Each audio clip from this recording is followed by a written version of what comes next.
ठाकुरानी होती थी, वो समूह का समूह पूरा आपके हवाले कर देना। उसके बाद पर्दा सिस्टम और देवदासी सिस्टम, ये सिस्टम हुआ करते थे कब, मिडिवल में और एंशिएंट समय में। नो एजुकेशन, उनके पास शिक्षा नहीं है, यदि शिक्षित होगी तो उनको ऐसा मतलब अंधविश्वास दिलाया जाता था कि मतलब यदि तुम लोग शिक्षित होगी तो तुम लोग क्या हो जाओगे, विडो हो जाओगे, ठीक है ना। अगला, नो प्रॉपर्टी राइट, उनके पास कोई संपत्ति का अधिकार नहीं है, कोई चीज का उनको अधिकार नहीं है। अब पॉलीगैमी इन सब केसेस का इसमें बहुत प्रतिनिधित्ववाद चला करता था, ठीक है ना। अब आगे समझते हैं कि कास्ट सिस्टम, जो कास्ट सिस्टम ईयरली इंडिया, मतलब भारत में जो कास्ट सिस्टम था, ठीक है ना। तो कास्ट सिस्टम समझते हैं, भारत में पहले कास्ट सिस्टम की क्या हुआ करता था, जो अपर कास्ट होती थी, अपर मतलब जो ऊंची कास्ट होती थी, तो ऊंची कास्ट में ब्राह्मण और जो क्षत्रिय लोग हुआ करते थे कंसीडर्ड सुपीरियर, ये अपने आप को क्या ऊंची कास्ट माना करते थे।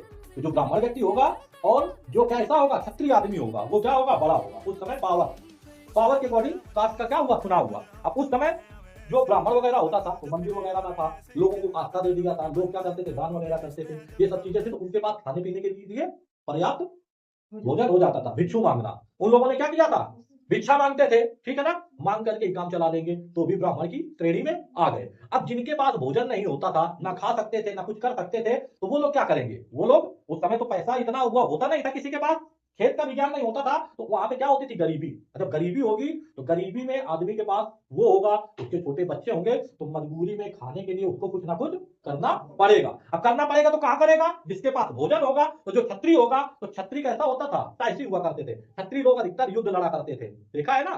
छत्री लोगों को क्या युद्ध लड़ने के लिए माना जाता था। तो छत्री लोग जो ताकतवर हुआ करते थे, तो वो लोग क्या करते थे, हिंसा हिंसा दूसरे देश राष्ट्र मतलब गांव को ही लूट लेना या कहीं पे कर टैक्स वगैरह लगा देना, तो उनके पास भोजन का प्रबंध रहता था। लेकिन जो सीधे साधे लोग रहते थे, ठीक है ना, आस्था को मानने वाले होते थे, तो उन लोगों को बता दिया गया कि तुम लोग क्या करो, तुम लोग ये काम करो, ठीक है ना। तो उनमें कुछ लोग व्यापारी हुए, ठीक है ना, व्यापारी लोग हो गए, और कुछ लैंड क्या होते थे, लैंड मतलब ये जो तुम्हारे भूमि वाले थे, मनी लैंडर हुआ करते थे, मनी लैंडर होते थे जो साहूकार, ठीक है ना, मनी लैंडर्स मतलब जिनके पास पैसा हुआ करता था, तो उन लोगों को रख दिया गया किसमें, वैश्य में। अपर कास्ट जो होगा, ब्राह्मण क्षत्रिय को माना जाता था, उनके पास क्या होती है, कंसीडर्ड सुपीरियर होगा, और वैश्य में आ जाते थे जितने भी ट्रेडर्स होते थे, व्यापारी होते थे, और मनी लैंडर्स जो साहूकार होते थे, इनको उसमें रख दिया गया। अब इसके बाद शूद्र जो होते थे, पीसेंट्स का मतलब होता है जो किसान वर्ग के लोग होंगे, जिनके पास जमीन कम है, ठीक है ना।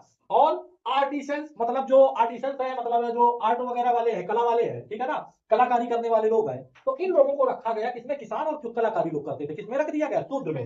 वीवर्स जो बुनकर होते थे, और पोटर मतलब जो कोट को बनाते हैं, बर्तन को जो बनाने वाले थे, तो इन लोगों को किसमें रख दिया गया, शूद्र में। तो सबसे ऊपर उस समय कास्ट सिस्टम कौन बनाया, यहीं पे बना, यहीं पे ब्राह्मण लोग जो थे, जो ज्यादा दिमाग वाले हो हुए, उन लोगों ने धीरे धीरे वैसे कास्ट का शुरू कर दिया कि हम लोग क्या करेंगे, जो देवताओं का मंत्रों का उच्चारण करेगा, उनकी पूजा करेगा,